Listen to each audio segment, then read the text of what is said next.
Bismillahirrahmanirrahim. Assalamualaikum warahmatullahi wabarakatuh. Selamat pagi anak-anakku yang soleh dan soleha. Apa kabarnya hari ini? Semoga Allah Subhanahu wa Ta'ala selalu melindungi kita dari segala macam mara bahaya dan juga keburukan. Pada pertemuan kali ini masih dalam pelajaran kedua, yaitu beriman kepada Rasulullah. Seperti biasa, sebelum kita mulai pelajaran, mari sama-sama kita berdoa terlebih dahulu ya, dengan baca niat belajar. Bismillahirrahmanirrahim.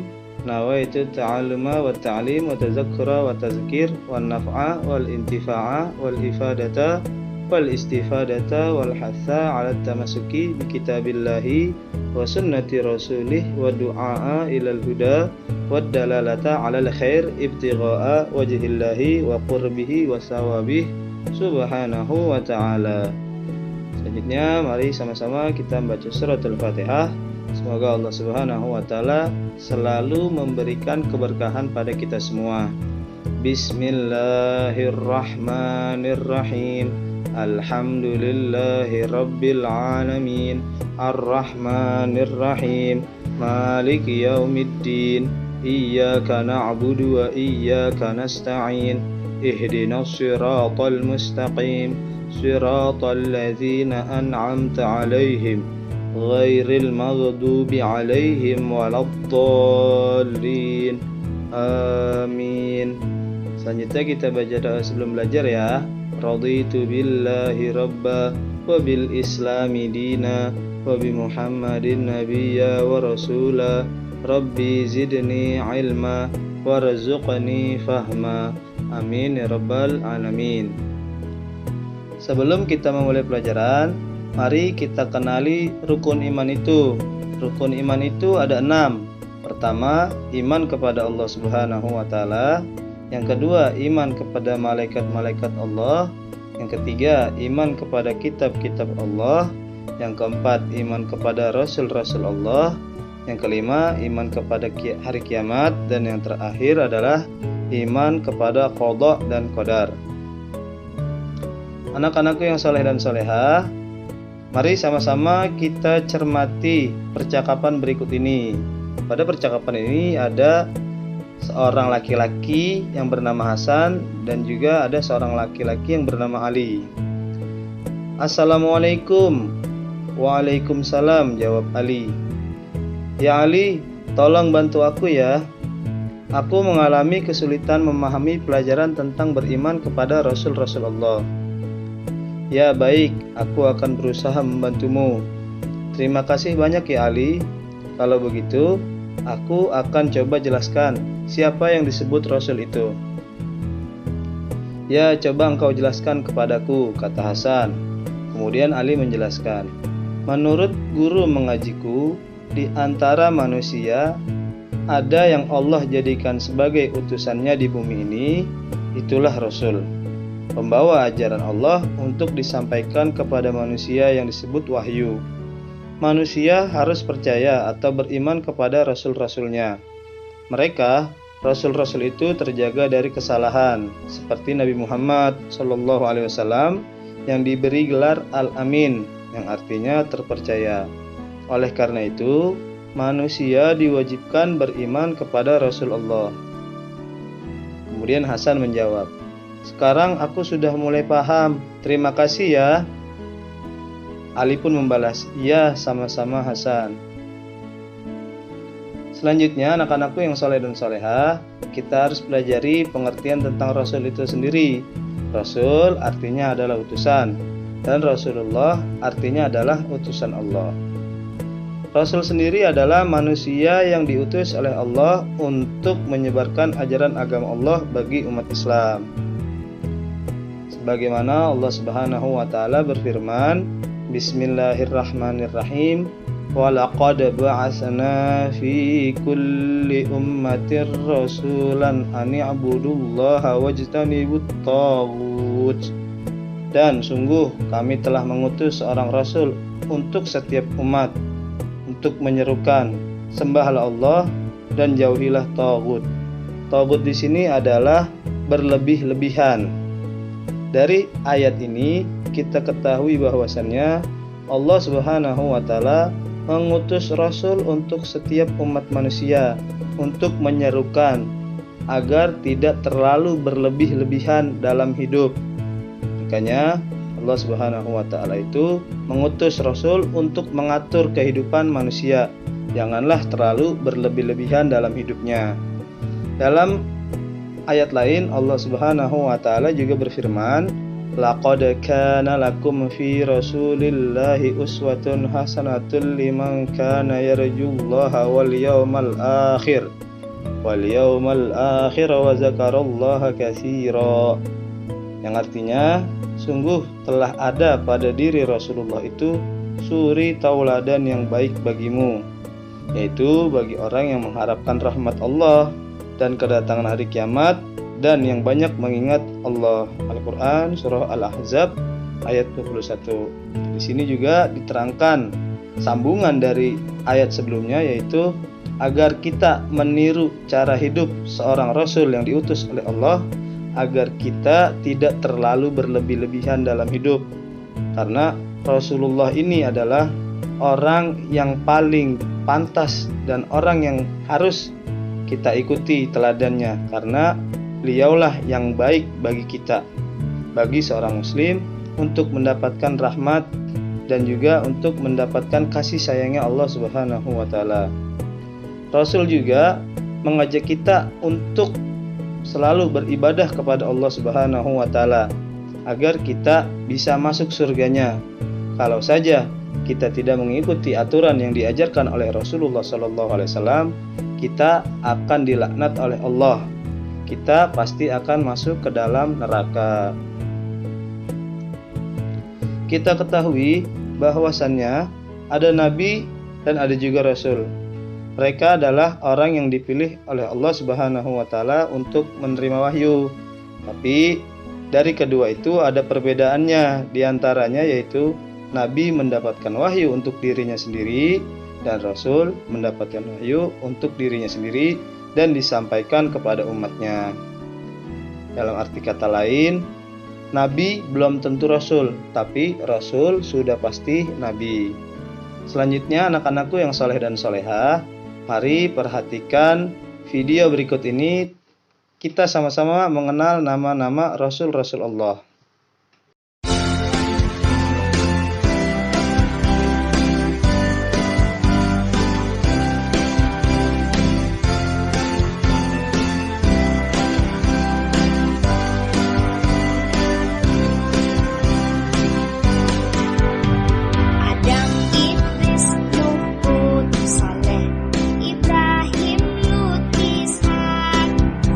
Ismail, Yakub, dan Yusuf.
Nah, anak-anakku yang soleh dan soleha, setelah kita mengenal nama-nama Rasul-Rasul Allah, selanjutnya mari kita kenali ciri-ciri Rasulullah.